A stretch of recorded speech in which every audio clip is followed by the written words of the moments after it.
BDR হত্যাকাণ্ডে সঠিকভাবে হয়নি তদন্ত, উঠে আসেনি দেশি বিদেশি চক্রান্তের সম্ভাবনা। ফলে বিগত সব তদন্ত প্রতিবেদন পর্যালোচনা করবে স্বাধীন কমিশন। একই সাথে তৎকালীন প্রধানমন্ত্রী শেখ হাসিনা সহ সংশ্লিষ্টদের বক্তব্য জানতে চাওয়া হবে। আশিকিন প্রিন্সের রিপোর্ট।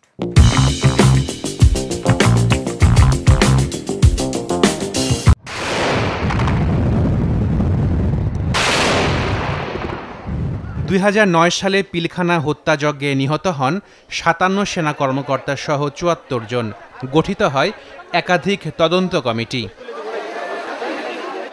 ওই মামলায় 2013 সালে বিচারিক আদালতে 152 জনকে দেয়া হয় মৃত্যুদণ্ড। পরে 139 জনের ফাঁসি বহাল রাখেন হাইকোর্ট। তবে সেই মামলা এখনও ঝুলে আছে আপিল বিভাগে, আর বিস্ফোরক মামলাটি রয়েছে বিচারিক আদালতে। তবে গত 5 আগস্ট রাজনৈতিক পট পরিবর্তনের পর দাবি ওঠে বিডিআর হত্যাকাণ্ডের নিরপেক্ষ তদন্তের। সে মোতাবেক 7 সদস্যের স্বাধীন তদন্ত কমিশন গঠন করে অন্তর্বর্তী সরকার।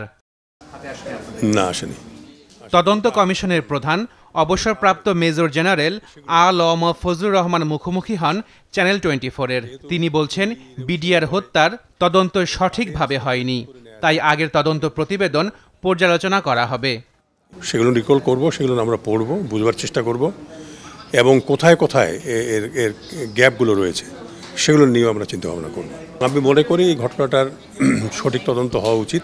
যে দেশি বিদেশি যে চক্রান্ত বা চক্র এটার সঙ্গে জড়িত, সেই বিষয়গুলো অ্যাড্রেস করা হয়নি বলে আমাদেরকে দায়িত্ব দেওয়া হয়েছে, এবং আমরা এগুলোর সব তদন্ত যেগুলো হয়েছে সেগুলো পড়ার পরে বুঝতে পারবো, স্টাডি করার পরে বুঝতে পারবো যে সেগুলো করা হয়েছে কিনা, এবং যেগুলো করা হয়নি সেগুলো আমরা অ্যাড্রেস করার চেষ্টা করব।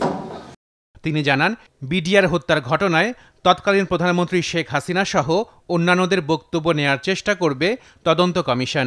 সময় আওয়ামী লীগ গভর্নমেন্ট ছিল যখন এই জিনিসটা হয়, এবং আওয়ামী লীগের কিছু এমপি ওই সময় কিছু ঊর্ধ্বতন লোকজন আওয়ামী লীগের, তারাই তো পিলখানাতে গিয়েছিলেন।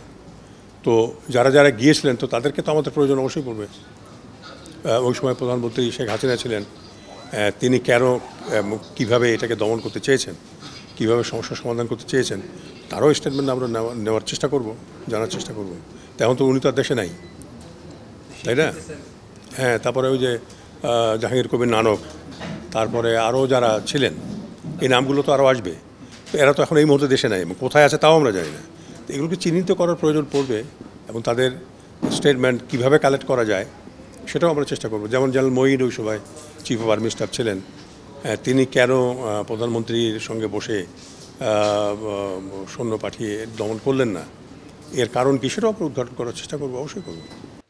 স্বাধীন তদন্ত কমিশনের চেয়ারম্যান বলেন, বিডিআর হত্যায় সরাসরি জড়িত ব্যক্তি, সহায়তাকারী, ষড়যন্ত্রকারী, আলামত ধ্বংসকারী এবং দেশি বিদেশি সংশ্লিষ্টতা খুঁজে বের করা হবে। এখানে চিহ্নিত করতে বলা হয়েছে, আমাদেরকে সেটা চিহ্নিত আমরা করবার চেষ্টা করব। Ashikin Prince, channel 24, Dhaka.